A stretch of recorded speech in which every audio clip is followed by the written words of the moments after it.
Hello, everybody. This is Yinting, and welcome back to another episode of 12 Summers.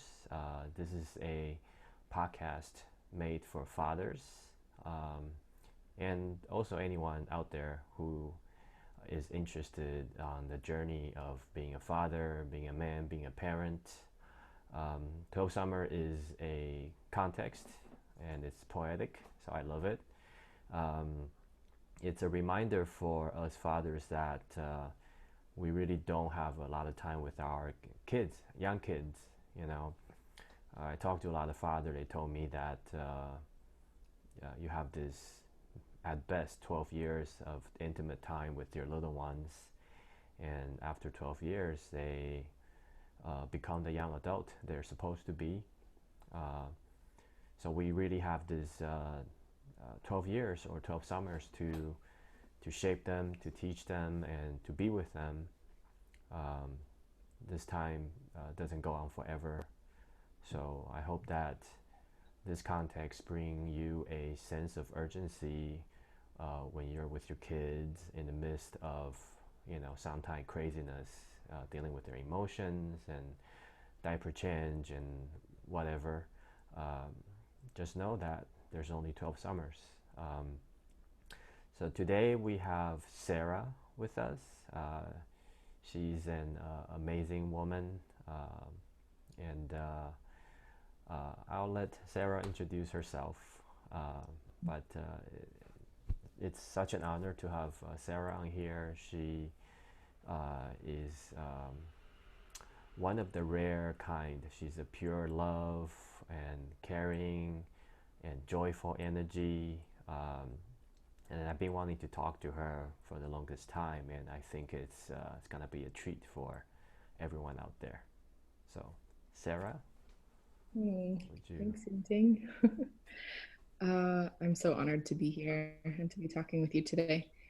I um, I'm here in Colorado in Boulder, and I grew up here in the mountains and had a really sweet and sacred childhood in in this really beautiful place. And I got to have a really close connection with my father growing up, and I actually live with him now in Colorado. And so yes, that time is short, those 12 summers. And I did wander for a while, but I came back. So so if that's any consolation, that I my dad is so amazing, and I wanted to keep hanging with him. um, what I do is I'm a musician and an Ayurvedic counselor. So I offer Eastern healing techniques to help people find health and balance in their lives. And I'm a postpartum doula. So I work a lot with women who have just had their babies, and help hold the family in in health and grounding when um, right after that very intense time of birth. And a lot of times parents are a bit distraught and unknowing what to do and how to take care of themselves. And so that's what I do. I show up and I take care of the mothers, and so the mothers can take care of the baby. And so, and so then the fathers can have their role in more alignment. That if I believe that if the mother is taken care of, then everything is taken care of. It makes everybody's job easier. Then the partner can show up easier. Then the baby will be um, just more nourished and taken care of. And so that ripples out into the community as well. When a family is balanced and healthy, then the whole community can be a little more radiant because of that. So so much of the work that I do is with families, and it always has been. I Since I was very young, I was a nanny, and so I've worked with many families, and I've helped raise a lot of children. And I'm really grateful to have worked with so many children, because I always consider them my greatest teachers. And so I feel that it's a great honor to be able to work with children and families. It's given me so much wisdom in my life to be able to see this little world and how it functions. Yeah, Sarah is a amazing musician, and but we're not gonna talk about her music today. Uh, for those that are lucky enough to have being connected to her music, you know she's one of the most amazing musician I know, and and you can find her music. We can go into that later, so you can find her music. But I want to talk more about the doula uh, role that you talked about. Can you tell us a little bit more, like usually how much time you spend with the family after the child is born and what's going on during that period? What are the Mm. challenges? What are the fun things that you're seeing? What's going on there? Yeah. Yeah. Yeah. So my doula work started actually in birth. I was trained as a birth doula. And so, um, and attending births is, as the more that I did it, the more I realized that it wasn't exactly my place. But what I saw from being in births is how intense it is. It is one of, if not the most intense things that a person and a family unit can go through. And so, after witnessing that and seeing this is, it's a beautiful thing, and it's also can be very traumatic for a family to go through such a huge thing and have not the resources that they need to be able to recover and rejuvenate um, with greatness, you know, and come out and be the best they can be. A lot of times, especially in Western medicine, they're just kind of dispatched from the hospital, and they families just go home and don't really have what they need to be able to thrive. And so after I got my certification in Ayurvedic counseling, I had this new tool, and Ayurveda is really amazing in using the earth to align people with basically nature's medicine. And so I had all these ways of helping a human ground themselves with nourishing food and herbs and lifestyle techniques that really help bring back into balance. And so I thought how amazing these tools would be for a postpartum mother and a postpartum family.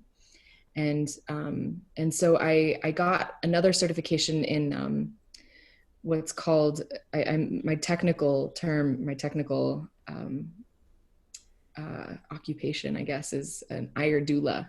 So I mixed the Ayurveda with the birth work, and now that's really what I do. Is I have this combination of Eastern medicine support with the knowledge that I have in the birth world.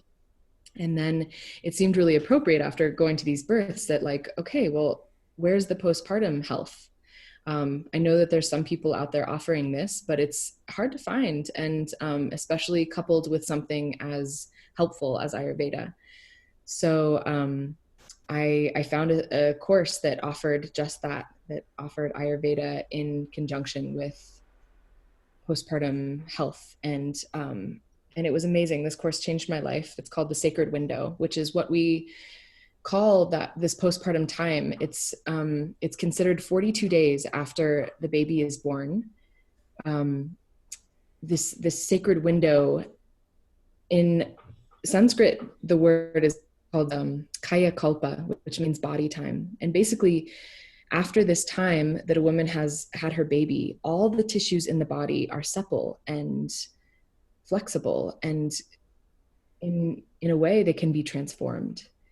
And so it's a pivotal time for the mother in her physical and energetic being that she can actually change. So this means that if a mother has perhaps had some sort of a disease process before she went into her labor, because the tissues are so malleable, this disease process can be reversed in these 42 days. That's why it's called a sacred window. It's a really, really special, powerful time. On the other hand, if she's not well cared for, and if everything goes even more out of balance than it already has been because of the birth, then it can create disease process. that wasn't there before and that can be perpetuated for the rest of her life. Mm. So for me, I consider postpartum care preventative health care. It's a big deal to me that we're not just going in and cooking and cleaning for a mother. I'm going in and offering a support system that will last her a lifetime and offer balance and healing for her body that is not only preventative, but can heal deep, deep things that are going on.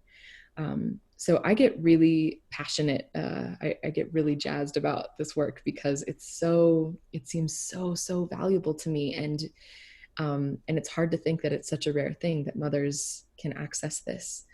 So I'm doing my best in the world to make it not rare, to make it easy for mothers to be able to have the care they need, to be able to take care of themselves, take care of their child, take care of their family. And the way that I see it, this is how I get to change the world. This is how I get to offer some magic and medicine to this world and this time. Like I said, if we support the mother, then we're supporting a whole entire community.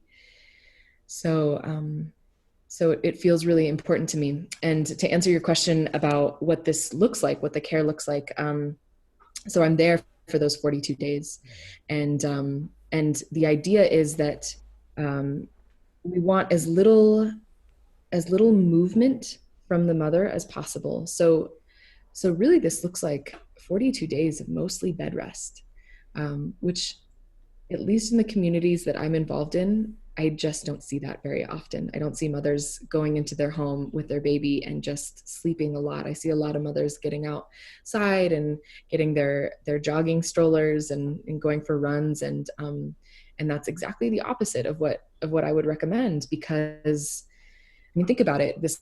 There's in her body, there's this gigantic space where there once was a human, and that space is we call vata in Ayurveda, and it's the air element. And so as that air element, if it gets bigger and moves around the body, that's ultimately what can create more disease. It's very light and dry and mobile, and so that quality can be really helpful if we're trying to like get motivated and move and be creative.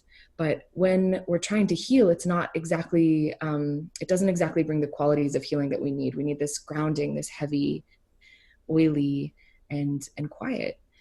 And so that's really what I'm going in and doing. I'm bringing all of those qualities to this mother and this family. So that looks a lot like I'm cooking.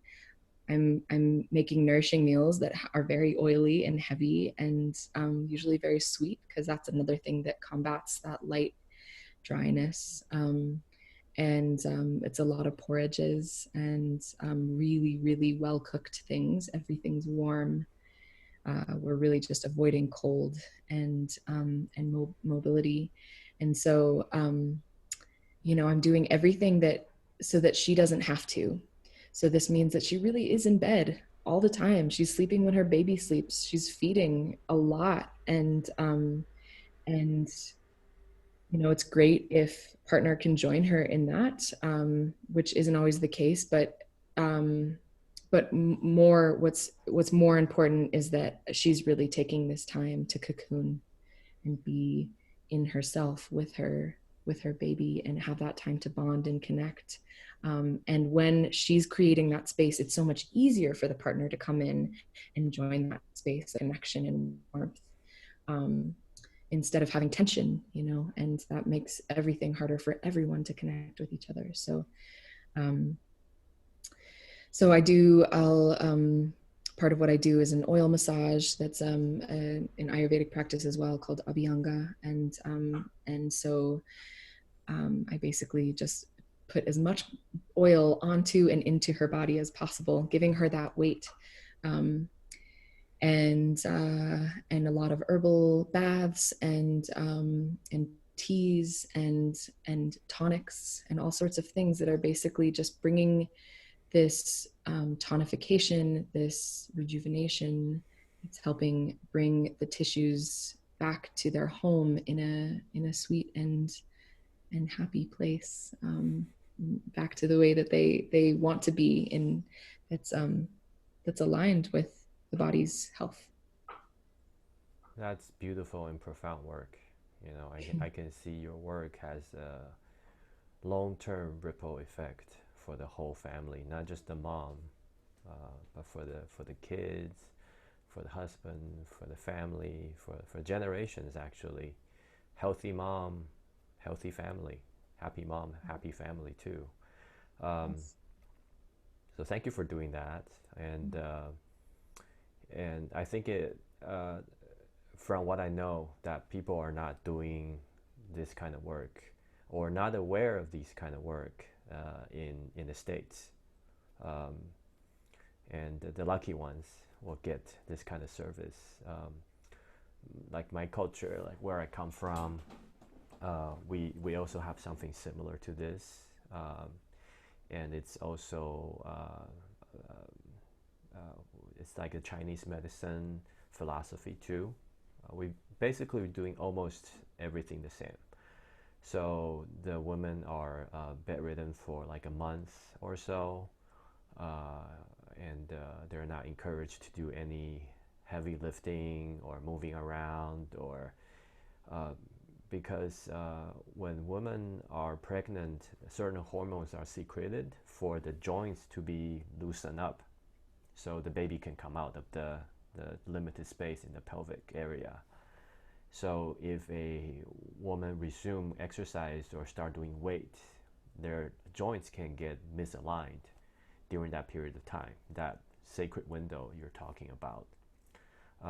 So when my wife gave birth, we actually went back to Taiwan, and we have those like recuperation center where mom can check in and just being washed over for a month, and food will be served, and basically they're taken care of.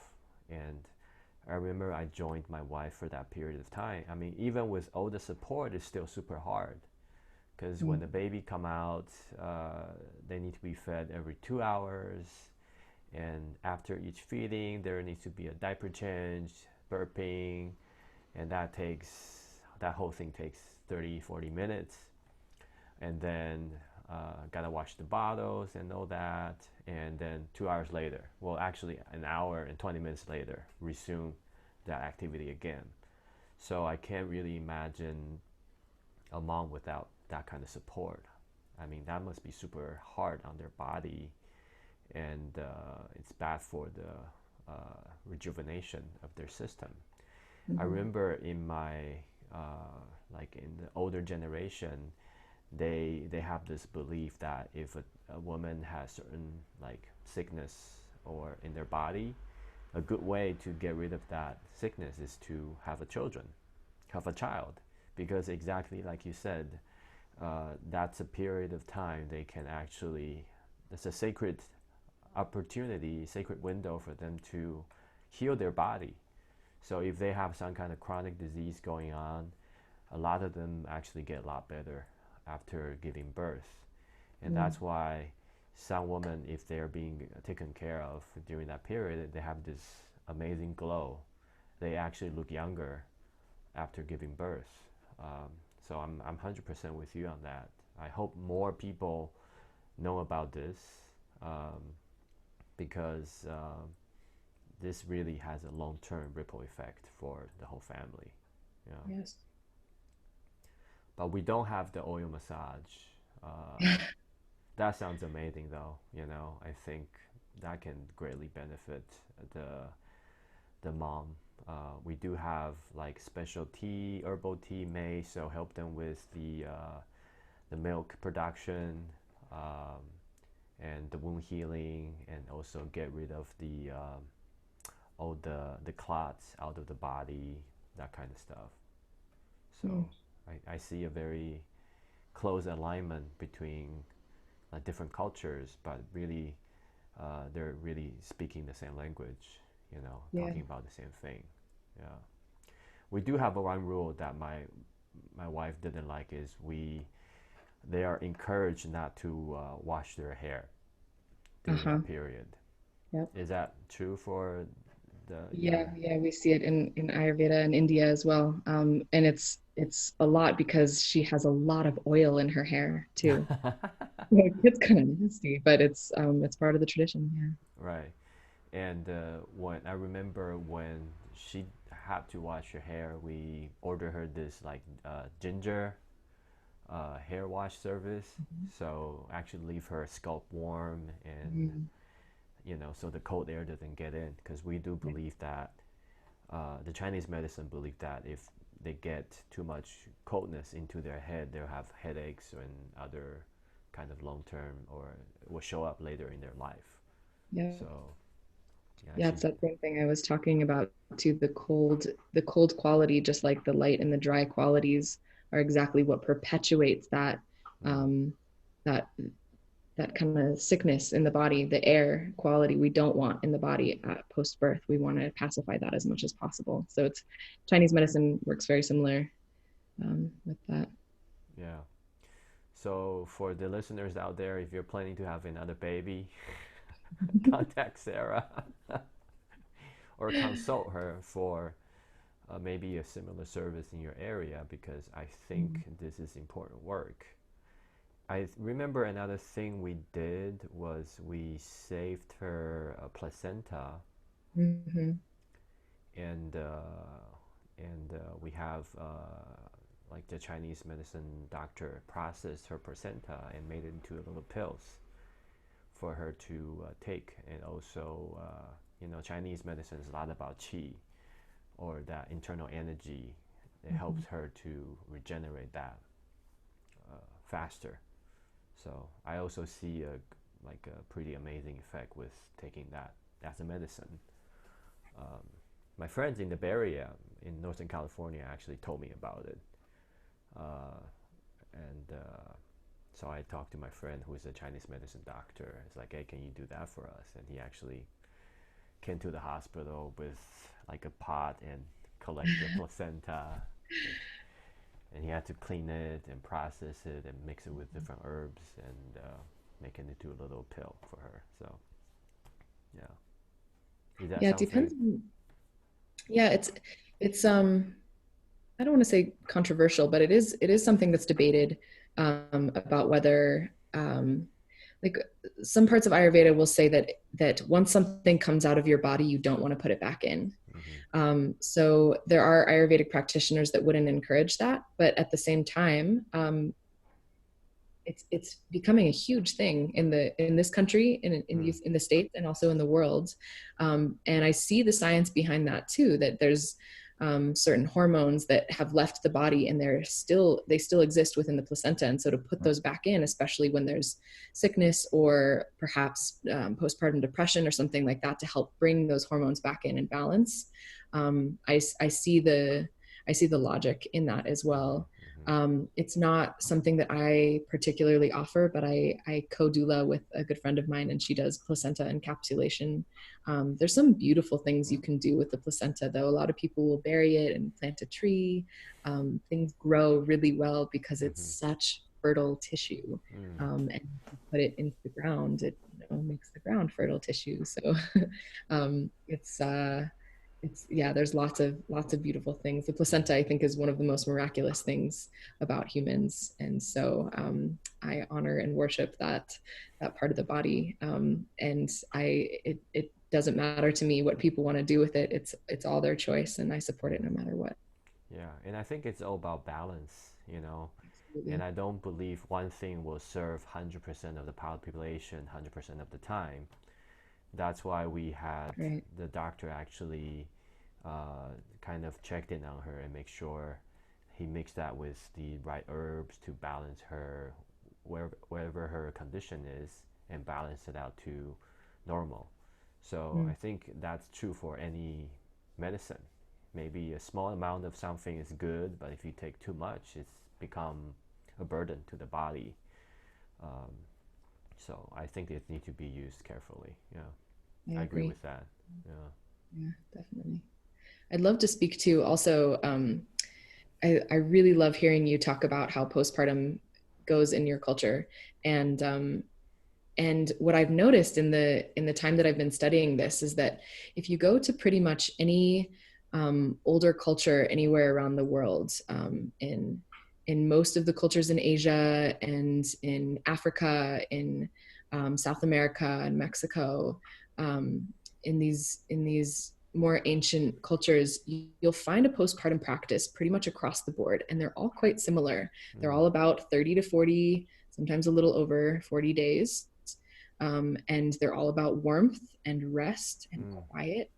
And and as I got deeper into the studies, it occurred to me that the States are one of the few places in the world that you don't see postpartum care in the same way that you would in anywhere else you go in the world. That women aren't encouraged to eat warm soups, whereas in any other culture you'd see some sort of a porridge, some sort of a warm soup. I think there's a seaweed soup that's really, I can't remember the name of it. In Ayurveda, we call it kanji, which is a pretty universal type of rice soup that you'll mm, see given to women because it's simple to digest, which is huge because the digestive fires have been pretty much turned off in a lot of ways after birth. So we need the simplicity, we need the heaviness, we need the warmth, um, and like leave out all complexities. That means that even vegetables, which we're like, eat your vegetables. Yeah, there's about like 2 weeks after postpartum, after a baby comes, that vegetables are just too complex for the system. So women, that come out of the hospital and are or out of their birth experience and are eating salads, it's like nobody told them that that's probably the absolute worst thing that they can put in their body. Their body cannot digest it. mm, And then there's a lot of issues around constipation and things moving in the body, and everything's just kind of stuck. And we want to help lubricate that and help things move and help things settle instead of kind of perpetuating that coldness. And so I'm fascinated by that, honestly, that there's so many cultures around the world that do pretty much the same thing across the mm-hmm. board. Yeah. And the States is the one place that doesn't, for the most part. Yeah. I remember they used a lot of like sesame oil and Mm-hmm. ginger in the Yep. cooking, so Yep. same thing, like heavy stuff, Yeah. oil, warm Mm-hmm. stuff like ginger, Mm-hmm. turmeric. Um, it's all good for that period of time, for the Yeah, and help with the mom's milk production too. absolutely. Yeah, which is a very challenging period of time. The first 2 3 weeks, uh, you know, can be very hard. Uh, Mm-hmm. yeah. Um, and we also talk a little bit about like adaptogen and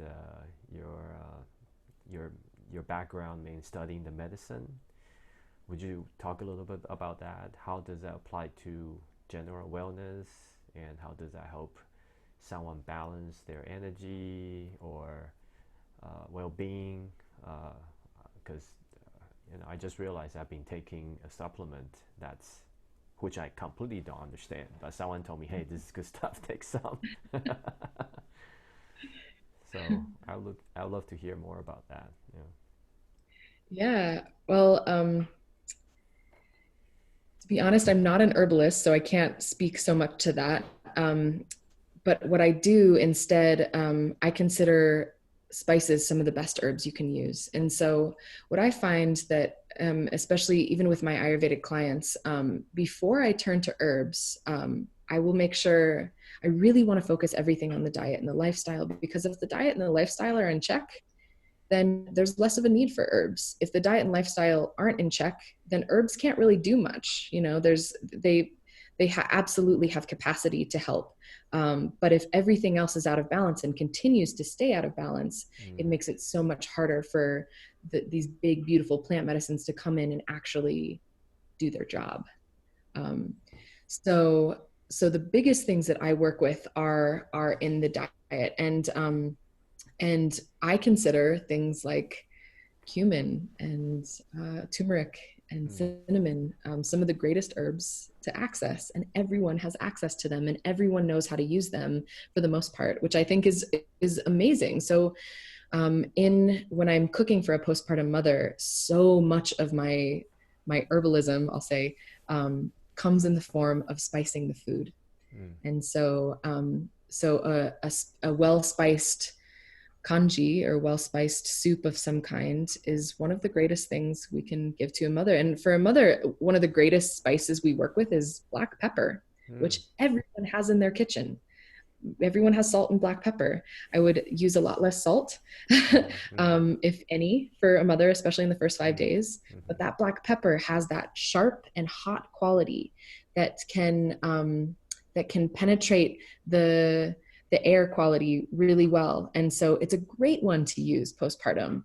And then there's things like cumin, which is one of the greatest digestives you can use, and cinnamon, which is heating, and it creates, sometimes can create a little, it's a vasodilator, so it can create more blood flow. So in the beginning with a mother, I back off on the cinnamon, and just a little bit, just to make sure that, she's, because the first week or so, she'll Mm. still be bleeding quite a bit. Yeah. And so I just want to make sure we're not pushing any more of that. But what I'm getting to is that the majority of the best herbs that I use are in the kitchen right now, and in most people's kitchen right now. So when I show up to a postpartum client, they don't need to have much for me to be able to create the perfect nest of healing, which says a lot, because that means that people don't need me to come in and create this. They can do it themselves. Mm. It's harder because the support is really valuable. It's for me to come in and be doing all the things so that the mother or the partner isn't, is incredibly helpful. But what I'm saying is that it's not absolutely necessary, that people can do this on their own. They can do it with the things in their kitchen. Everybody has these spices, and a bag of rice goes a long way. And everything is so simple. So what I'm trying to do right now, because of the quarantine that's going on, I'm not actually able to get into people's homes right now. Mm. And that has created this new way that I'm offering my services, which have to be like this. I have to, I'm sitting with women on the computer and explaining to them, okay, these are the spices you want to be putting. I'm more explaining to their partners, because their partners are who I want to be cooking for them, or mother-in-law, or, whoever else is in the house, whoever else can be there. Um, do you have these spices? Do you have a big pot? Here's how much water to use, put a cup of rice in there. And I'm just explaining how to do that. I'm explaining how to do the massage. And the truth is that all of these things can be done on their own. And a little bit of education goes a really, really long way. So that's more what I'm shifting towards right now. And it's actually, really amazing and fruitful, and watching people, it's empowering, because it's like, I'm teaching a family to fish. Mm. I'm not going to just bring all the fish. I'm going to teach you how to take care of yourselves, so that ultimately you all can thrive for the rest of your lives, and for any other children you decide to have. These are tools that last a lifetime. Um, so yeah, all of that said, there are some herbs that I use that I do find really helpful, and only a few. But we talked earlier about ashwagandha, which is really, really amazing. I would use that later on in postpartum. I wouldn't use that right away, but it is an amazing, amazing. It's a root, and they use it a lot in Ayurveda. It grows a lot in India, so. It's really heating, and it's super grounding, and it helps the body calibrate to what it's needing, and that's a really beautiful thing. And the other one that I use is a mix of 10 different roots called dashamula. Dash means 10, and mul means root, and this mix of 10 different roots come together and create like the perfect combination of pacification for that air in the body. And so what I'll do is I'll make a big bath with that, and I put her in that with the herbs, and so the herbs Wow. can penetrate through the skin and create this it's such a nice grounding effect. So women will get out of the bath and look like a completely different person. It happens almost every time. I'm always like in awe of how powerful these plants can be when used. And it's very simple, you know, like it's like I said, I don't use many herbs, and I don't feel like I need that many herbs. I have a few in my little medicine pouch that are amazing, and other than that, like it's really about the spices. So that's my take on that. When you say simple, does it mean I can find it on Amazon? Yeah, actually, yeah. Yes. You totally can. There's an That's the amazing website. definition of simple for me. Yeah, for sure, for sure. There's an amazing website called Banyan Botanicals, and they sell all of their things on Amazon. I see. And you type in Dasha Mula into Amazon, they should be selling that. If not, then you can go directly to their website. But yeah, it's amazing how many medicines we have access to at the click of a button. And you don't have to mix it yourself, right? It's now you have to buy 10 herbs and Nope, grind it's it all up. together. No, it's Nope, already only thing, yeah, packed. just in Okay. hot water. Okay. That is You simple. can drink it as well. It's a Oh, great okay. tea as well. It's really, yeah, the taste is a little intense. It's roots, you know. It's very earthy. I I like see. it, but not everyone does. Do you recommend drinking it while they're in the bath? Just drink the bath water a I little mean, bit. well, I don't know about that. But you can absolutely drink the tea as well, you know. And what I'll do is decoct it, and so make it really strong, Mm. and and she can have that, you know, once a day, in the afternoon. It's a really nice time to just bring everything back down. Is it also recommended for people who are not in that period of time, just for Mhm. anyone can enjoy that? Yeah. Yeah, I it's a great one for people who have a lot of vata symptoms, that air quality. So um, the biggest ways that we see vata in humans, in imbalanced vata, I should say, is things like sleep disorders, because that air quality creates, you know, this kind of buzz. That's where anxiety comes from, Mm. where people like just kind of feel like they need to move. There's like sometimes like a low grade like shakiness, and um, constipation is the other really big one that we see a lot with vata because of that dryness. And the Mm. colon, when it's not dry, or when it is dry, that is one of the greatest contributors to constipation. Um, so those are some of the most rampant health issues that we see in our culture, over and over and over again. These are the people that are coming to me as clients, Mm. and with these issues. And so I really see vata as one of the greatest contributors to disease, and that's true just because it's the what we call the dosha, the out of I didn't explain this in the beginning, but Ayurveda has three doshas: vata, pitta, and kapha, and each of them represent an element. So vata is the air and ether element, pitta is the fire and water, and kapha is earth and water. And so, out of those three doshas, elemental properties, makeups, vata is the one that moves everything. So the other two doshas can't do much without vata moving it. So we always, in some way, we're always somewhat treating vata. And I think in this time, with people so mobile, like people are in their cars, driving around, eating while they're driving, on the phone all the time.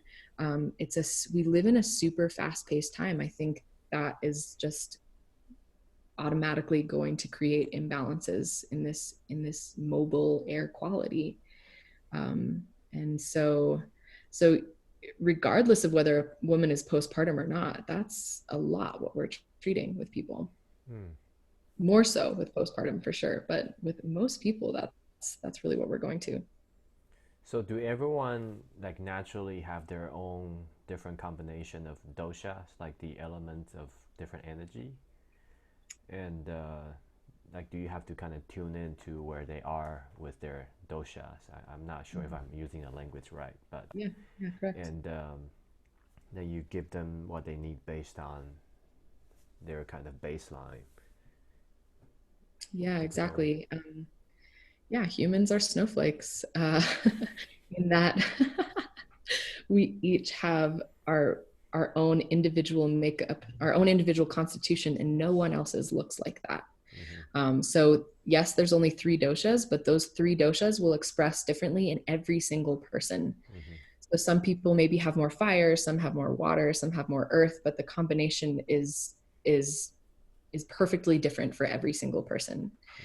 Mm-hmm. And so yes, a lot of the ways that I will work with people is I'm looking at where that constitution, when they came into the world, as when we were born, we had this certain constitution. We That's like our primal, our original constitution. And then as we go through life, things shift. Like life comes in and throws things out of balance, and that's just life. And so now there's this constitution of who you are now. Where are you right now? And everything that I'm doing as a practitioner of Ayurveda is to get people back to the original constitution, and that's health. So a lot of the ways that I can feel this is through the pulse. That's one of these ancient diagnostic techniques that is so beautiful. And my teacher, Dr. Laud, he's an amazing practitioner of this and teacher of this. And so I had the privilege of studying with him and learning pulse diagnostics. But that's just one way. I mean, I look at a tongue, I look at a face, I look at um, how someone walks and talks and breathes. And all of these are diagnostic tools. And so it's really amazing. We really wear our well-being on our being, on our body. And when given the ways, the tools to be able to look at that, yeah, I can see a lot from just talking to a person, um, which feels like a magical power to me, but it's really just very simple, ancient 5,000-year-old science. That's amazing. That's what Chinese medicine do is to Mm-hmm. feel the pulse. Yep. I remember I went to see a Chinese medicine doctor uh, maybe 10 years ago. My dad is a physician in Western medicine, so that's not our thing. Um, but 10 years ago, I just, for some reason, went to see a Chinese medicine doctor for some stuff I'm going through, and he just put his fingers on my wrist, and after 20 seconds, he was telling me about my lifestyle.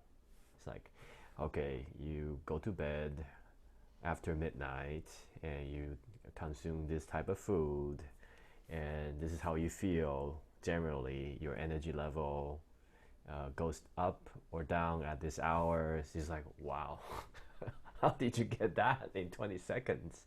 That's a lot of information, you know. So there is definitely some technology there. Um, and for all the fathers out there that's listening to this and wondering why we're talking about um, this this period of time after a woman give birth is I remember I was talking to one of my friend Yosef, Yosef, Mm-hmm. and he just had a baby, and he's like, "Oh, Yinting, I feel so useless," you know, like, and his baby was like 2 weeks old. It's like there's like I don't see my role in supporting this baby. There's nothing he can do for this baby except for changing diapers, right? But the baby don't really need a father during that period of time. I mean, it really depends on the mom to keep the baby alive and growing. And I felt like that too when I have my child. It's just like there's nothing I can do for the child, but there's a lot of things we can do for the mom, for our wife. Yes. And if we do that, if we do everything that Sarah just laid out, and we support her through that period, and she become healthier, stronger, she will recover faster, and the baby is getting more caring for the mom. It really just benefit the whole family, you know, and for many years to come. If the mom is healthy and strong and recover faster, and she's in better mood. I mean, imagine the benefit for the child and for the whole family and for the husband too. Um, so that's why we're Mhm. talking about this. Is really gotta pay attention to that, short period. We're talking about 12 summers for the kid, but for the mom that just gave birth, it's really like Sarah said, it's like 40 days, Mhm. right? So really pay attention in those 40 days and make sure they're taken care of, because at the end of the day, as the man of the house, you get all the benefit when you take care of the mom, Mm. because you see your children thrive, your woman thrive, your family thrive. I mean, you'll be the one that's getting all the benefit, and that's when we can be honorable with all the effort that women are putting in through the birth process. Basically, it's a big traumatic period for the mom.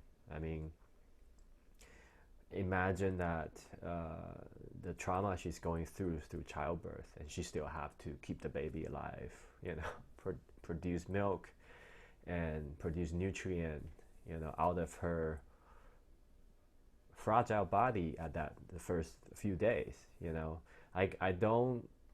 I don't know any man. I mean, I like a man can go to battles and fight and bleed, but I don't know if any man can be bleeding and still keep a children alive while producing milk. I mean, just not that's not in our biology, right?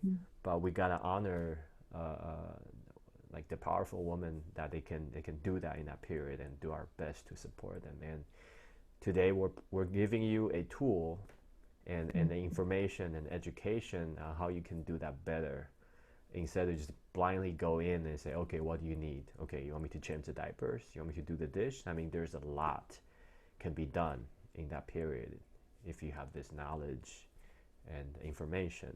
So you're welcome for all. I mean, you're right. Like this is huge. This is I really appreciate you saying all of that because so much of what I do is working with the partner, the father. Mm-hmm. Because if I'm not there or I can't be there, like right now, I can't be there. It's up to you, dads, to show up and take care of a mother who needs you right now. Mm-hmm. And what's really, you really have a good point about that too.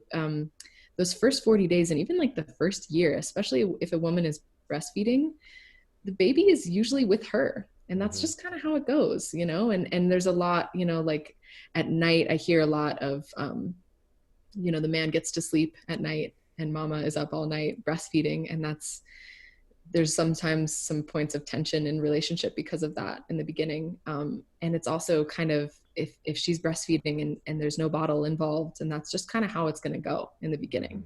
Mm-hmm. Mm-hmm. And then later, the father's role becomes pretty clear too when playtime starts to show up, when baby's walking, and there's, I mean, it does shift. It does shift, but in that beginning time, in my opinion, in the ways that I've seen the most health and balance brought to a family is when the partner, the father, is taking care of mother so that mother can take care of baby. And that's kind of the cascade of how that works in the way that I've seen in the best ways. Exactly, 100% agree. And I think for a lot of men or father is it's not like they're not willing to do the work, Mm, but is they don't know what to do, right. because there's a lack of education or information that's available to fathers or the partners, uh, that they just don't know what to do besides changing diapers and washing dishes and rinsing the bottles and all that. But uh, based on what we talk about today, there's really a lot can be done and to take care of the woman during that period. And I think with this information, it should be empowering because now you know what to do. You know what your options there is, and I think when we do that coming from a service context, it actually feels good. It feels great to know that we play an important role in this. We're not just a supporting role, but it's actually an active role that's contributing to the well-being of your own family. Um, so again, you're welcome. Yeah, Yeah, well said. yeah. Um, well, let's shift gear and um I'm I'm I'm interested in how in your own childhood or in your own journey of growing up, um, like what happened and how does this amazing, loving human being, how does it, what happened for this to happen for the Sarah right now? I'm curious. What's your relationship with your parents, with your dad, with your mom? What's going on there? How do we raise an awesome human being when they're in their 30s and turn out to be like you? Well, thank you. um, I have such awesome parents. I'm really grateful for both my mom and my dad. They were really young when they had me and unprepared, supposedly. And How old, may I ask? my mom was 23. My dad was, I think, 29, maybe turning 30. Mm-hmm. And uh, and so I wasn't exactly planned. And I guess that's where I get the term like supposedly unprepared. But they were amazing. They didn't have much when I was born, and so um, what I really appreciate about my childhood is that I was con- they continued to turn me back to nature when it was like there's nothing to do. There was little toys to play with. There was we just didn't have much. We had little means, and we lived in this little mountain cabin, and so um, the thing to do was go outside and play. And I feel really fortunate. I have a little sister too, and she was and is my best friend. And so we just got set loose in the mountains, a lot of times barefoot and walking around on pine needles, and just we were tough kids, but also really soft, just like nature. We really um, we were really aligned and in tune with the cycles, um, and we loved our snow days and we loved our summer times. And um, yeah, I think that's one of the greatest gifts a parent can give a child, is making them go outside, especially right now, um because a lot of kids, because they're screens, and screens are really really enticing and addictive. And I've worked with a lot of kids who have a really hard time leaving the screen, and it usually involves some sort of a tantrum. There's a lot of behavior things that are coming along with screens now. I think they're definitely creating a different kind of wiring, and whereas nature is so valuable in creating that balance and that grounding that is valuable for everything in life. I just am a better person when I get more nature time. To this day, it is still one of my favorite and greatest practices that I continue to go back to. So thanks, mom and dad, for for teaching me that, um, and teaching me to value what I consider the most valuable things: earth and water. Um, these resources that are their life. This is life. This is our food and our water. This is our nourishment. This is our sanity. And teaching me to value that instead of plastic toys and screens. It's so amazing that I learned that at a young age and continue to, and I will teach my children that someday. And I continue to pass that on to other children as well, because it seems like the most valuable thing we can give our kids. Mm.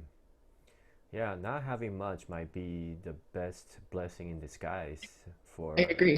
for a young child. I mean, I think a lot of parents think that kids need fancy toys that makes crazy sound or lights to stimulate their their process of developing their brain. And actually, study shows that it's actually a distraction because when Mm. kids are seeing all the blinking stuff with noise, yes, it's very stimulating, but it also inhibits their imagination because those are so strong, so overtaking, and actually hurts their imagination, you know.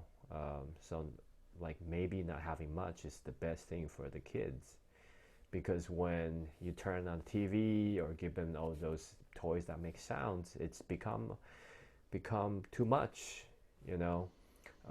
And you might think that letting them watch cartoon will stimulate their brain. No, actually, now all they think about is those cartoon characters, except they can come up with their own thing, their own little creatures in their head, their own imagination with different colors. And now they're all fixed upon the stuff you presented to them. I remember when my son, well, still, it's true that we gave him toys. He'll play with the toys for about an hour and never touch it again. But he'll play with the boxes, the Amazon boxes that came with it for weeks, you know.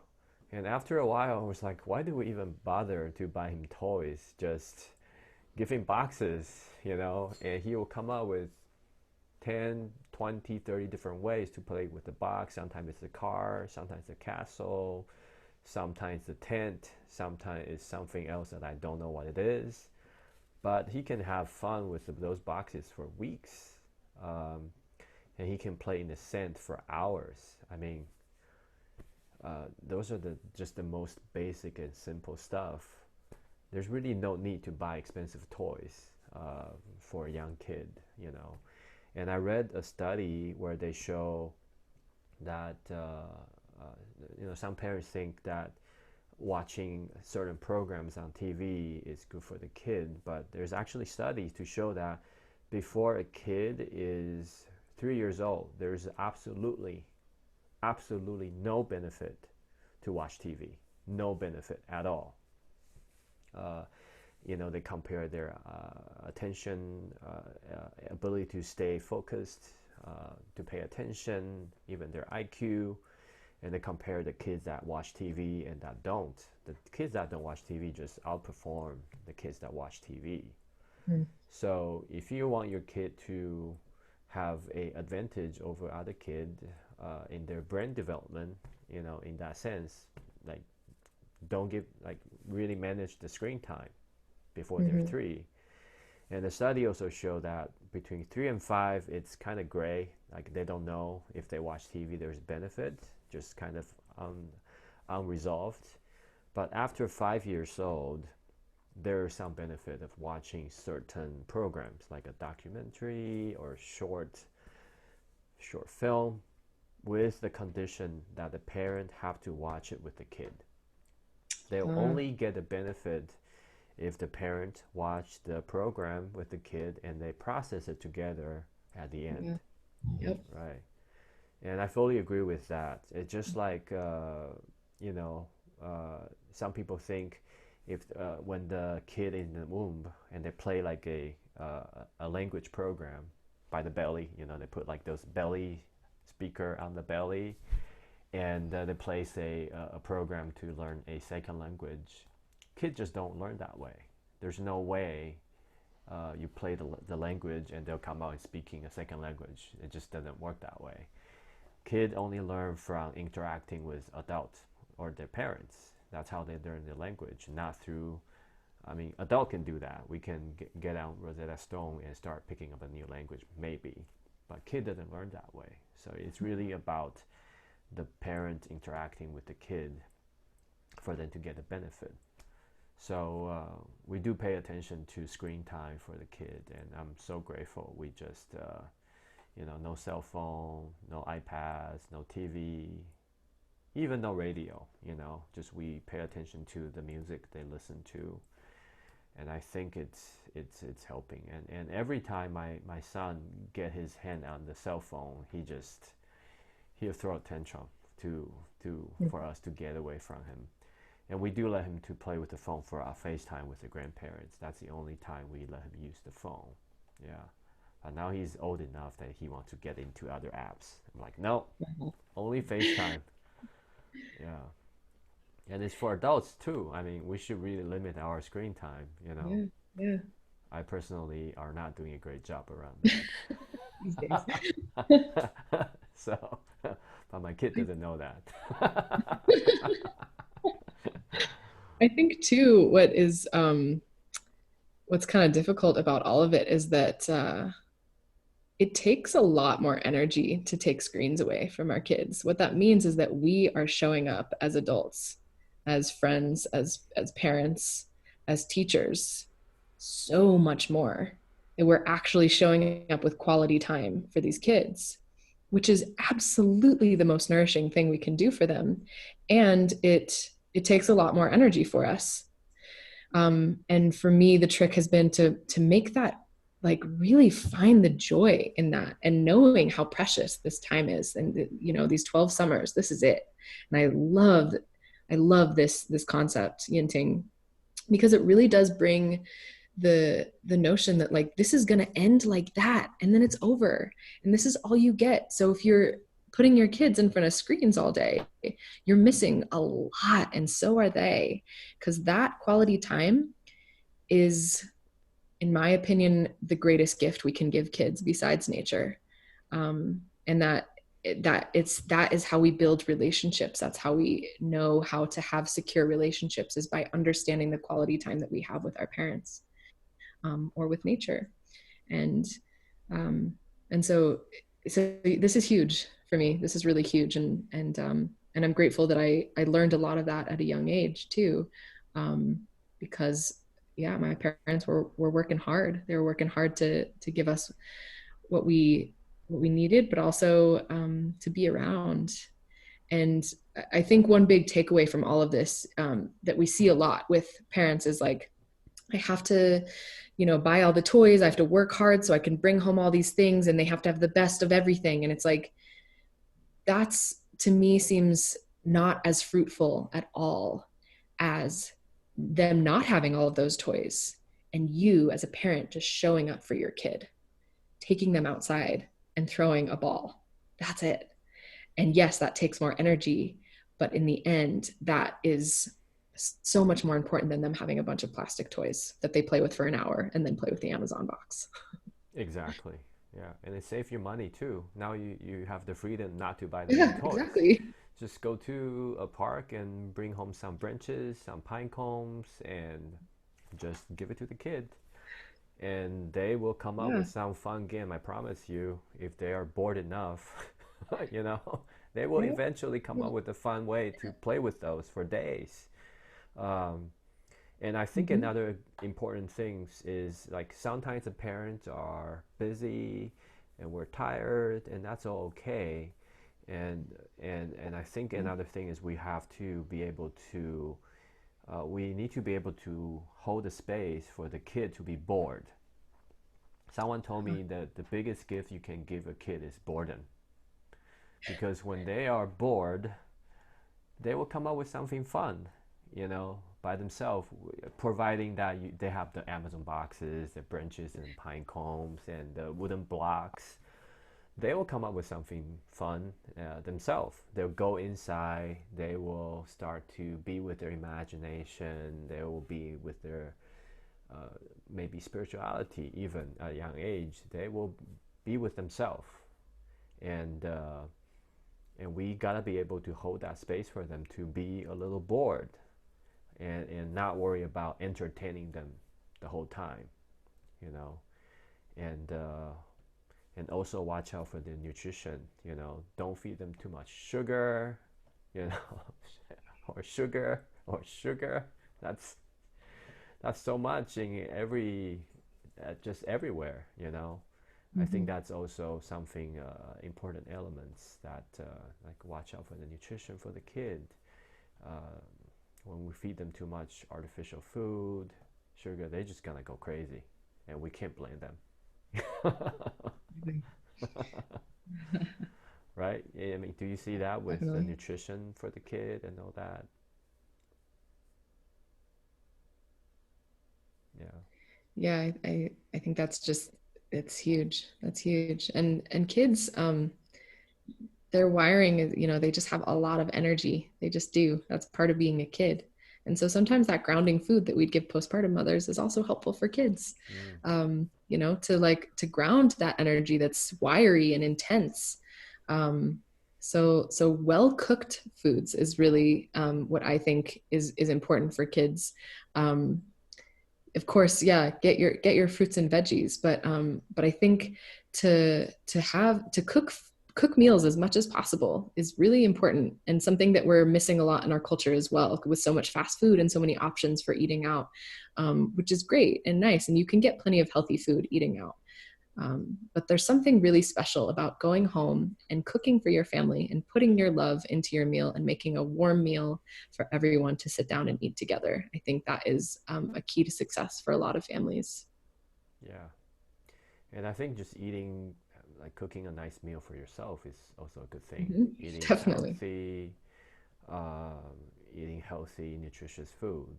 Um, I remember the time I was not uh, uh, healthy, you know, and I remember I was just, I was a little, I was not a little, I was overweight, you know.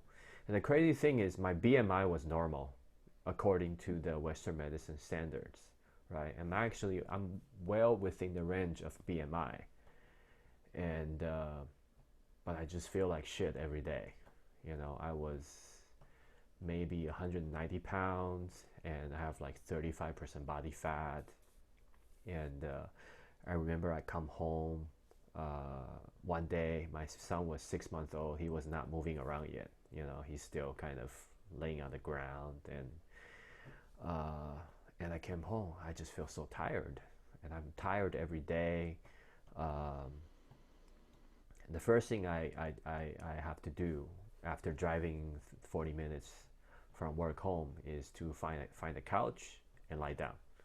I remember on the couch I was watching my wife taking care of my son, and I was like, "Holy shit! He's not even walking around or running around, and I'm already out of energy to take care of him, you know." So at that moment, I decided I gotta start taking care of my own health, and I've been on this journey of weight loss and taking care of myself, and I talk to so many men who are on a similar journey, and the common element of achieving that goal is you have to take care of the food. Mm-hmm. You have to start from the food. It's not about exercise. Exercise is important, don't get me wrong, but food is the most important one, in my opinion. I mean, I, I did, uh, I end up losing 35 pounds, mostly 90% from food, not exercise. I mean, exercise actually is super important after you achieve your, like, a certain body weight and body fat, and you want to keep going, you have to exercise for sure. But at the beginning, is I know most of the men who are on that journey, they start by paying attention to the food they're eating, which is a super important piece that unfortunately a lot of people don't pay attention to. Um, so I just want to throw that out there and remind everyone, take care of your body and you'll be able to take care of your family better in that sense. I mean, I still love In and Out. Sometimes, sometimes, It's a treat. but mostly I pay attention to what I eat. You know? Mm-hmm. Another reason I want to talk to Sara is Sara actually, I think she went through her hero's journey with her health. Uh, would you like to touch a little bit on that, on what you went through with your transformation and how your body went through that how was that journey for you? How you heal yourself in a most miraculous and amazing way. I think that's a story, a journey worth sharing with a lot of people out there. Yeah. Yeah, I'd love to. I love this story. Um, yeah, so what brought me to Ayurveda in the first place, what brought me to all of the healing modalities that I have stumbled into along the way, was being really sick myself. And it started, um, when I was in my early 20s, I just started, just things just started not functioning well in my body. Different systems started kind of, yeah, just not working the way that health describes them to work. And so um, I I got caught in the Western medical cycle of just going back to different ologists, just different people who specialize in one thing, and then that person who specializes in one thing said, "Oh, actually, it's another thing, so we're going to send you to another ologist." And and so I was seeing all these people who specialize in one thing, which is great. I think it's amazing, and I myself specialize in one thing in postpartum care, um, but but I had yet to find anybody who looked at my organism as a whole.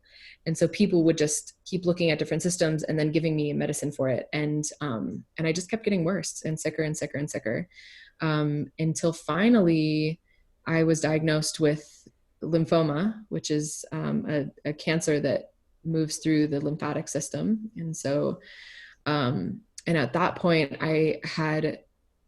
I'd kind of resigned to the way that allopathic medicine had been treating me. And so I said, I'm going to do something else now. I'm going to try something else because what Western has had to offer me hasn't worked so far. So I'm going to try something else. So I tried a lot of other things. I really started studying with plants, and studying all different kinds of plants, medicines of all kinds, herbs and psychedelics, and just really trying to see what these plants had to offer me as teachers. And I am on my knees in gratitude to the teachers that the plants are for me. I have learned so much from so many different types of plants and the conversations that I've had with so many of them. And so that's been a huge part of my healing. Um, and yeah, I went to lots of different Eastern modalities as well. I dabbled in Chinese medicine, and then I studied Ayurvedic medicine for years. And I I threw myself into meditation practices that ultimately helped me understand that so much of the sickness was rooted in my psyche. And so a lot of it was me having to dig into my psyche and understand the thought cycles that were happening, um, that were not healthy and that were keeping me in a place of sickness. And so in truth, so much of my healing came from understanding my thoughts that were literally self-destructive. My body was self-destructing, and I could hear the thoughts that were in my mind. What came very clear to me was that those thoughts were directly impacting that self-destruction. And so much of my work was through meditation, and still is. That is an ongoing journey, every day. Ultimately, after years and years of practices and just learning, understanding, growing, working with many different teachers and medicine people of all kinds, I ultimately found that the greatest way to find healing is to return to myself. And that maybe doesn't make sense or sounds cheesy, but to me that means that I had to go from a way of externalizing my life and just reaching outside of myself for happiness and for healing, and learning that I had to come back inside, to find that happiness and healing.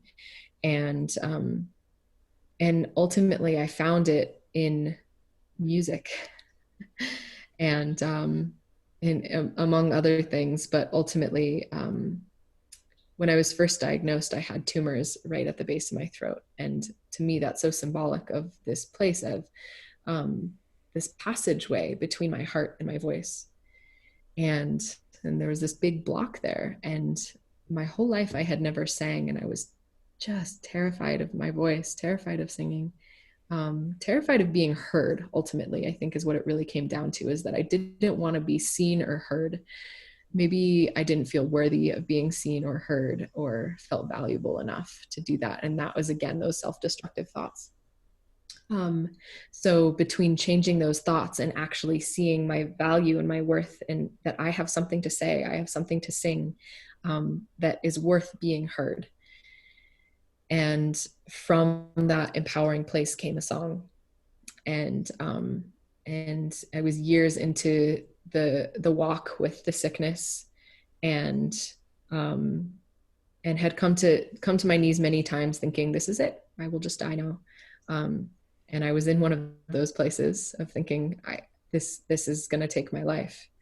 And I was 26 at the time, and and was fresh on my feet as an adult, and had graduated college, and was um, just feeling like, wow, this is it, like this is the end. I haven't done anything yet. um, and feeling like I hadn't really learned how to love yet. Like I was, I had gotten to this place in my life, and it was like, how can I die without having learned how to love? And, and then the song came. And for me, that was what felt like kind of the first time I ever really fell in love with myself. And that was true love. Um, and after I wrote my first song, it was not long after, maybe a few weeks, maybe a month after I had written that song, that I got a scan, and it had come out completely clean. The cancer was gone, still is. I'm healthy today. And it was like one of these moments of like, oh, that's so miraculous. And at the same time, it's like, of course, of course, that's how I had to heal myself, is to hear myself. I had to sing and listen to myself and actually love it, and actually value myself in that, and see my worth, and see how beautiful I am, and love that, and not care what anybody else thinks about it. And so ultimately, my journey of healing myself from cancer, is a journey of self-love and a journey of music. And so to this day, my music is my greatest medicine, right next to plants, but they go together for me often. I sing to plants a lot and with plants, and we're all good friends. But I play music as my form of, it's like taking my daily medicine. I play my daily music, and I love playing for others as well. I feel like I get to get bigger doses for myself when I'm playing for others, and they get to receive too. And so I consider music medicine more than anything else. And yes, it's soothing and calming, and nice to listen to, and it brings people into a nice state often. Um, and that's, to me, that's medicine. What else is there, like, isn't medicine something that makes you feel better? Um so so that's how I consider it, and that's why I play it, and I continue to play it. And I just last year made a album with my sister, and it's an album of our medicine music. And that is like, it was kind of like a birth for me to birth that.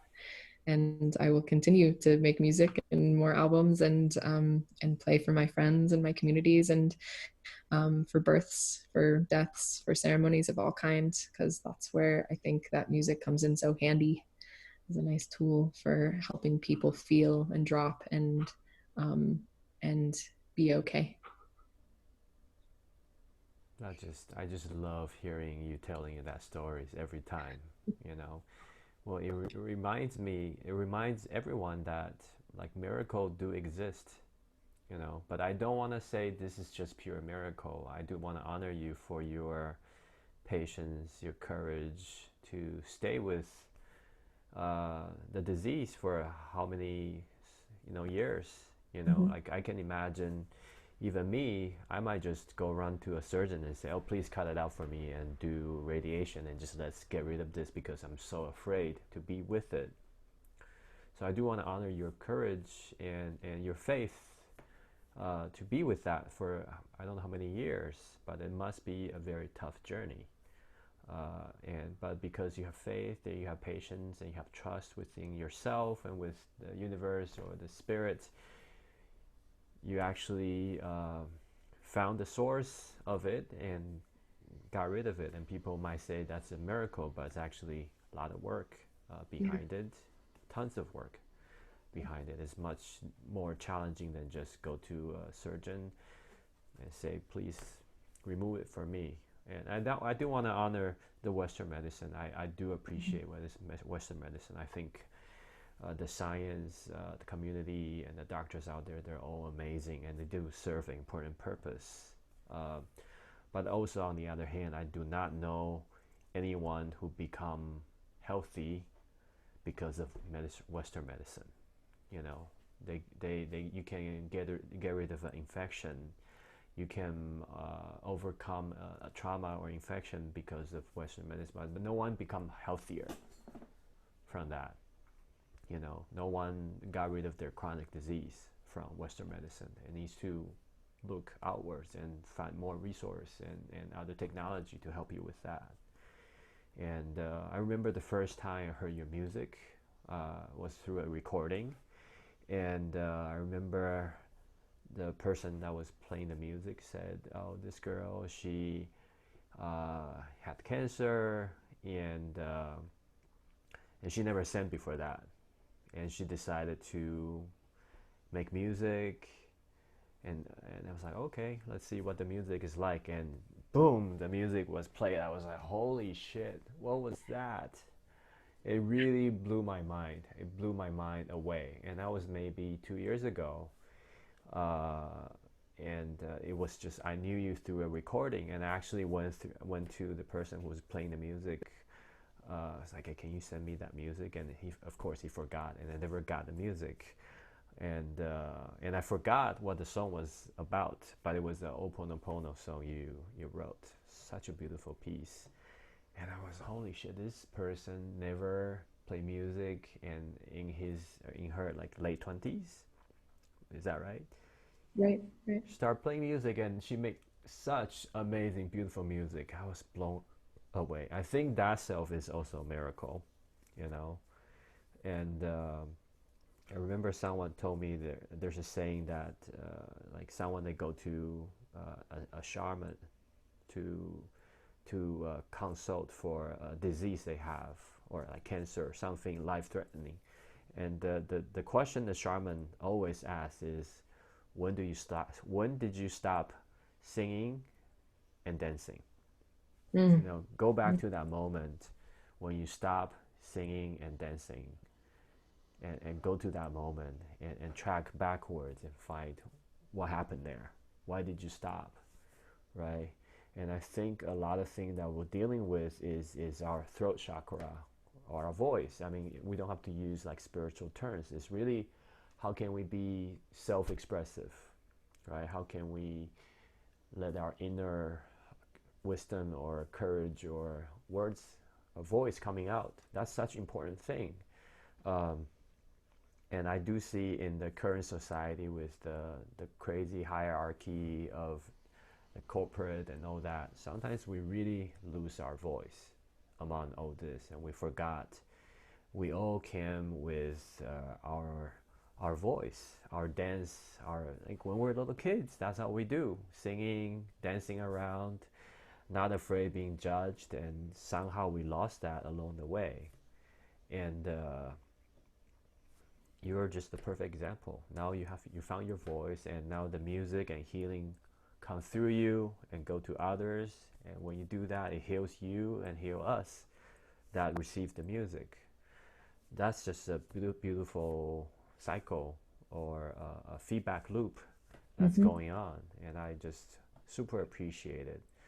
And and going back to disease is like, I think one thing that the Western medicine doesn't really talk about is our inner state, our awareness. Uh, but if you think about it, it really all makes sense. You know, our body has certain response to stress, right? So in the earlier days, in our ancestor days, they have to deal with like wild animals. Let's say if they're being chased by a tiger or a lion or some wild animal, our body has this amazing ability to shift to a fight or flight state, and it basically shift all the energy to either running away or fighting, and they really suppress at that moment. When that happens, it suppress your immune system, basically suppress anything that will take away your fighting or running ability, right? Basically take away from your healing, take away from other ability to heal your body, because at that moment that doesn't matter. At Mm-hmm. that moment, your body shouldn't be focusing on fighting a bacteria or virus. No, you gotta run. So all the adrenaline come out and you start running. And so when we're in that fight or flight step awareness or stage, our body is not recuperating. So with the current environment we're in, a lot of people are always in that state. With the deadlines, with the work, with all that, we're always in flight or flight, and that's when our body starts to deteriorate and doesn't have a chance to recover, right? So I think it's important to have meditation, uh, doing yoga, doing things to be present with ourselves. I did notice something like every time after my, not every time, but at the beginning phase of my practicing Kundalini Yoga, almost after the end of my Kundalini Yoga class. And it's a beautiful, like every class is beautiful and amazing. I mean, it's challenging, it challenges every muscle and my breathing and all that. Um, and I always end up in a beautiful state, feeling present, strong, healthy, but I always want to in and out after the Kundalini Yoga. And I don't get it. And people that's practicing Kundalini Yoga, there's like, yeah, I don't understand why you want in and out, why you have a craving for in and out after that. And after a while, I realized it because I have this tendency to bring my state back to normal, or my baseline, right? Mm-hmm. So when I do yoga, I actually raise my baseline. I become more healthy, I'm present, and I'm not just used to that. And I want to bring myself back to the lower state with Coca-Cola, steak, and fries with a lot of ketchup, right?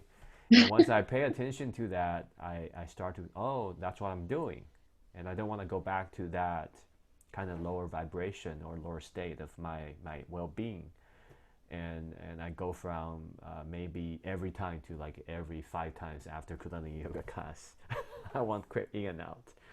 And it's okay. I still get in and out when I want to, but a lot less than before. Uh, so it really speaks to what you talk about is our awareness, and that's why I think practices like meditation or prayers or yoga help with that. That's such an important thing Yeah. to stay healthy. And one trend I've been seeing is a lot of people are starting to do meditation. I think that's a wonderful thing, and or yoga. I remember I talked to one of my buddy who is a kick-ass martial artist. He's like a real life badass, and he teaches martial art to kids and adults. And one day I talked to him. It's like, hey, what is your secret to kind of advance yourself? Because he's already at the master level, and he's like, okay, don't tell anyone, but I found that if I do yoga, I can take myself to the next level. He was like, but don't tell anyone. I'm not ready to let people know that. But I'm not letting one. I'm not speaking his name, so it's still confidential. But I think there's a reason that doing such a calming or peaceful practice is helping with the martial arts, because it's really at the end of two spectrum, martial art and something you just sit there and be still or meditate. It's actually helping each other to push the boundaries to both ends. So I don't know how we got there, but it was inspired by by your journey. Yeah, yeah, and I really love that story because it's very empowering. You know, it's even like someone can go from having cancer to where you are. Now you're a healer. You're helping others to heal their body. You're helping mom or family to heal. It's just such a beautiful journey, and it's such empowering story. I think everyone needs to hear and deserve to hear. Mm. And empowering because I'm not unique in that. Anyone can do this. It's not like I'm a special person. I just made this choice to heal myself. And I'm with you too that I don't knock Western medicine. I think it's amazing. If I broke my arm, I'd be super grateful to have Western medicine. Mm-hmm. Um, and I just believe that there's a place for everything. And it didn't have the place, at least in the beginning of my at the when I was first diagnosed. That was just not the place for Western medicine for me.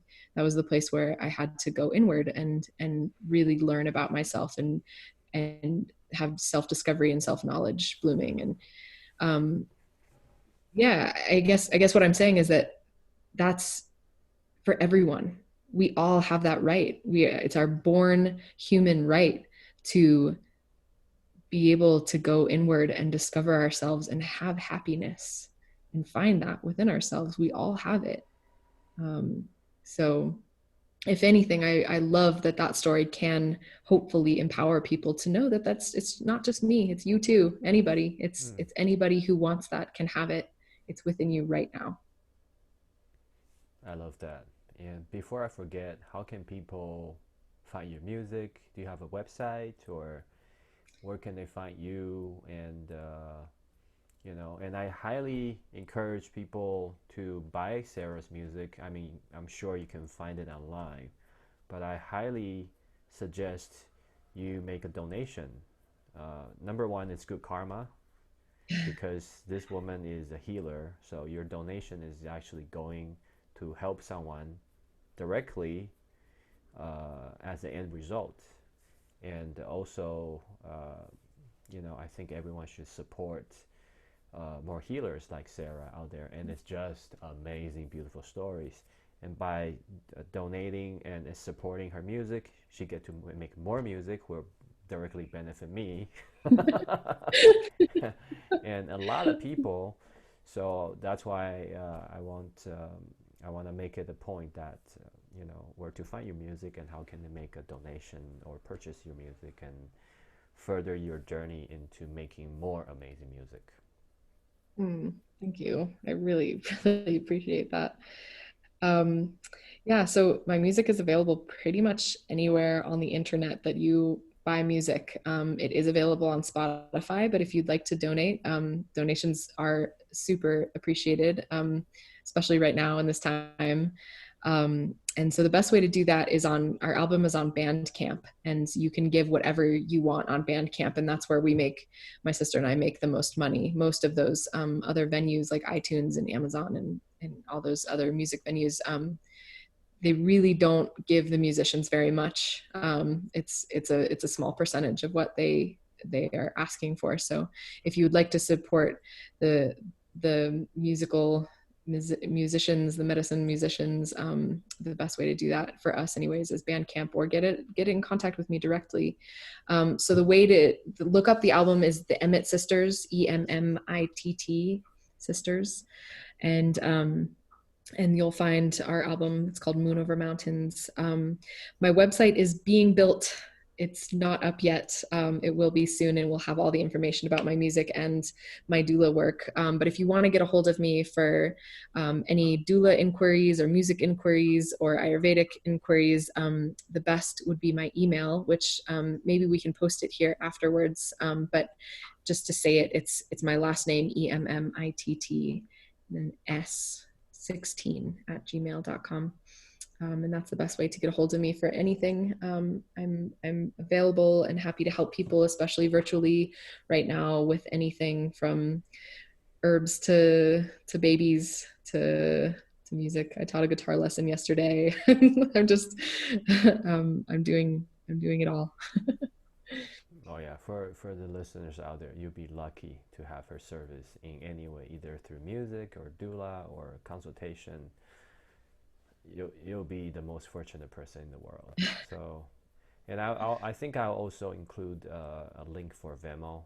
Uh, I'll say if you just even listen to her music on Spotify, just find a way to contribute to the value you feel you received, and knowing that everything that you give will be given to hundreds and thousands of other people, which is a really good thing, you know. Um, so we'll include the, the link or a barcode for people to do that. Um, Last thing I want to talk to you about is in this, we're in the midst of the coronavirus pandemic. How are you doing, and how are you kind of going through this period, with what you do, and how are you doing? I'm doing really well, honestly. I think that this has been the best thing for my nervous system that I could possibly ask for, is to just be inside, quiet. Um, and I think it's good for a lot of people in that way, whether they see it or not. This is a reset button, is the way that I see it. This is a time when our whole entire globe is being asked to come inside and find quietude and peace and be with your families and enjoy this life. And yes, there's a lot of fear and a lot of anxiety and a lot of loss right now. And I feel that too. And what's really present for me every day when I wake up is how beautiful, how, how beautiful this is, even with the loss and the pain, because that's life too. That there is pain and loss in life, and that's part of the feeling that makes us understand that we're alive. Um, but the value in taking time to slow down is it's beyond it's beyond anything I could ever ask for. So I'm incredibly grateful for this time, um, and to be able to still connect with people and do my music therapy sessions online, and to do my Ayurvedic consults and my postpartum consults online. I'm really grateful that most of my work can be done virtually. Um, but it's really just I'm valuing this really precious time, and hope that others are able to do the same in the midst of the chaos of our potential mindscapes, to be able to value the quiet. I'm with you. I also, appreciate. I mean, I see the gift, the hidden blessing that's in this crisis. I mean, I've been kind of stuck indoors for the past 13 days because I traveled. For those who don't know, I traveled to Taiwan, and there have a mandatory 14 days quarantine, and it's not like the California like safer at home or shelter in home, where you can still go onto the street and take a walk around the park and buy groceries. Like I'm indoor 100% 24/7. You know, if I go out of the door, there's gonna be I think $30,000 fine. Like it's you can buy a car basically, Yeah. and the neighbor will snitch on me if I go out. If they see me going out, they'll snitch on me for sure, because everyone is afraid. And I've been just indoors, and I just been embracing the time just to take a meditation. I mean, it's a choice. You know, I can spend my time getting angry at the government, or at whoever I felt cost is, or I can meditate and go inwards and find some peace. And I chose the latter, and it's being actually, I agree with you, it's being a wonderful period, and I've been connecting with people I haven't talked to for a long time, and be a good listener. I mean, there's a lot of people who are in the higher risk group, they're really in fear because not because of dying, but dying alone in the Mm-hmm. hospital. That sucks. Yeah. A lot of people are ready to, like, they're like, my time will come and I'm ready to go, but with the current situation, they might have to go alone, and that sucks. you know. And it actually already happened to a few friends of mine that their dear ones went to the hospital and they can't go in with them, and they have to maybe go in the last moment, but for the majority of the last part of the journey, they have to face it by themselves, which is really, I can't imagine how scary that is. So, you know, I've been paying attention to all my relationships, with people, with plants, with earth. The air outside is so much better, you know. For Yes. people who don't believe that human activity has such impact on earth, I mean, this is a direct evidence.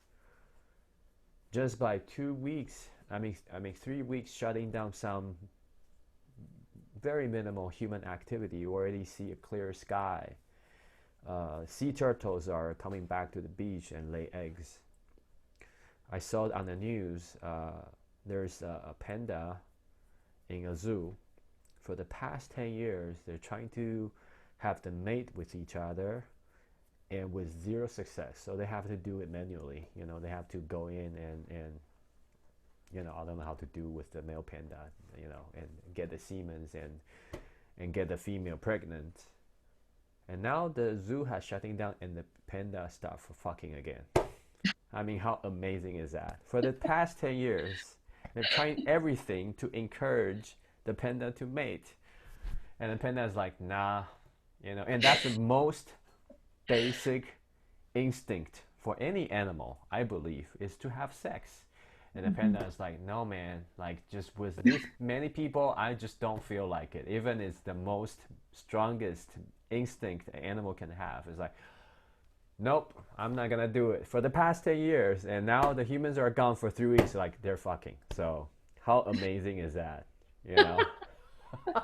you know? That just shows, like, how human interfere with the ecosystem. I mean, good and bad. I'm not gonna judge. I mean, it sometimes is required, but just pay attention to how we're impacting the system and how the air is being clearing up. I'm grateful. I actually hope people pay attention to this and keep it going. And maybe company will figure it out. We don't really need to fly people to another state to have a face-to-face meeting. Let's just all do Zoom. You know, Mm-hmm. we don't need to fly Yinting across the Atlantic Ocean to meet in a different continent. Just let's do Zoom. Cut the traveling. I don't Yeah. mind. I love staying with my family. Now I have kids. Like, I don't like traveling, but they still feel like a face to face is quite no. It's been proven Zoom can take care of 90% of the stuff. Let's do that more. Yeah. I'm okay with that. I hope people remember this, and let's do more Zoom and cut the driving, cut the flying, you know, and that will be amazing. So, Okay, great. any last thing you want to add to? Um, Mm.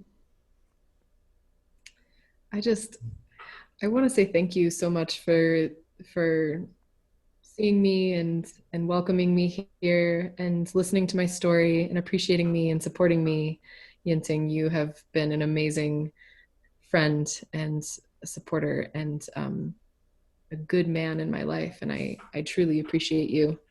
And I'm so grateful for you that we've come together and that we're connected, and we will be for the end of the days. Me too. It's such a blessing to know Sarah, to know you. Yeah, just amazing experience, amazing journey, you know. Mm. And I hope everyone get to know you and experience you through your music, your healing, and that will make me very happy. Yeah. Me too. Yeah. Okay, we're gonna close for today's episode. Uh, Thank you everyone again for your time, your attention, and spending time with us on 12 Summers. And hope there are more happy kids for the next generation and generations to come. Thank you, Sarah. Thank you.